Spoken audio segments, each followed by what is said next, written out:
திருச்சிற்றம்பலம். இன்று கோச்சங்க சோழ நாயனார் குரு பூஜை.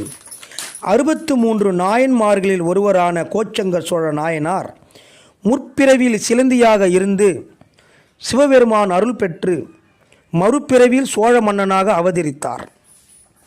முற்பிறவியில் ஒரு சிலந்தியாக இருந்து திருவானைக்காவில் வெள்ளை நாவல் மரத்தடியில் உள்ள சிவலிங்க மீது சருகுகள் விழாமல் இருக்க தன் நூலால் பந்தல் அமைத்து வழிபட்டார். அதே லிங்கத்திற்கு ஒரு வெள்ளை யானை துதிக்கையினால் நீர் சுமந்து அபிஷேகம் செய்தபோது சிலந்து கட்டிய வலையை அழுக்காக கருதி அறுத்தது. இருவரும் மோதலால் ஏனையும் சிலந்தியும் அங்கே மடிந்தன. மடிந்த சிலந்திதான் கோச்சங்க சோழ நாயனார். மறுபிறவியில் திருவானைக்காவலிலும் தில்லையிலும் சிவத்தொண்டு செய்தவர். திருச்சிற்றம்பலம்.